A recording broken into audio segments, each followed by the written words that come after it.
கேள்வியில சொல்லப்படுது இந்த தாக்கம் முதலாம் வரிசை தாக்கம், இந்த தாக்கம் முதலாம் வரிசை தாக்கம் என்று சொல்லப்படுது. அப்ப நாங்க தாக்க விதத்துக்கான கோவையை எழுத முடியும். ஆர் சமன் கே இன்டு ஏ இன் சரிவு. தாக்கு விதத்துக்கான சமன்பாடு எழுத முடியும். ஆர் சமன் கே இன்டு ஏ இன் சரிவு. தாக்கி சார்பாகத்தான் எழுதுவோம். தாக்கி சார்பாக எழுதுவோம். தாக்க வரிசை ஒன்று சொல்லப்படுது, முதலாம் வரிசை தாக்கம் என்று சொல்லப்படுது. அப்ப ஏ இன் சரிவின் ஓராம் அடுக்கு. ஓராம் அடுக்குன்னு சொல்லி எழுத தேவையில்லை நாங்க. சரி, ஓகே. இப்ப இந்த சமன்பாட்டை இந்த இரண்டு சந்தர்ப்பங்களை நாங்க பயன்படுத்துவோம். இந்த சமன்பாட்டை டி சமன் 0 இருக்கக்கூடிய சந்தர்ப்பத்தில் யூஸ் பண்ணுவோம். அதே போல டி சமன் 90 செகண்டாக இருக்கக்கூடிய நேரத்துல நாங்க இதை யூஸ் பண்ணுவோம். சோ கவனிங்க, ஆர் சமன்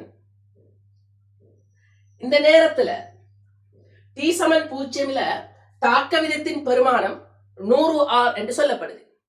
டி சமன் 0 தாக்க வித பெருமானம் 100 ஆர் என்று சொல்லப்படுது. சோ இந்த ஆருக்கு பதிலாக நாங்க என்ன போடுவோம்?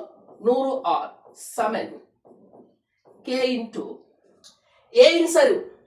இந்த கணத்தில் உள்ள ஏ இன் சரிவு, இந்த கணத்தில் உள்ள ஏ இன் சரிவு, இந்த கணத்தில் உள்ள ஏ இன் சரிவு என்ன?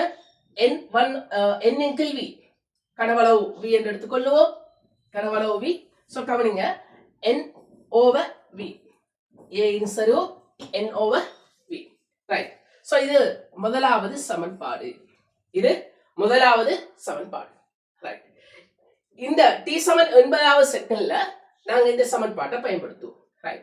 சோ இந்த இடத்துல உள்ள தாக்கு வித பெருமானம் தான் எங்க கேள்வி. அதை நாங்க ஆர் டேஸ் என்று வச்சுக்கொள்வோம்.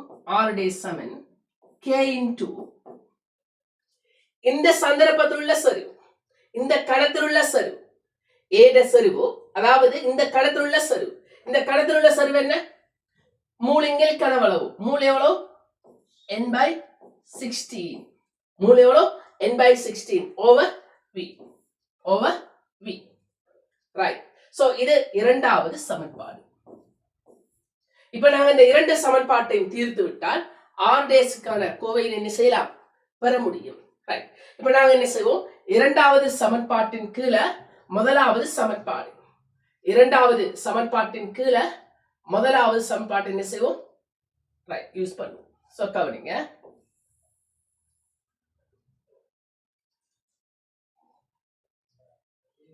இரண்டாவது சமன்பாடின் கீழே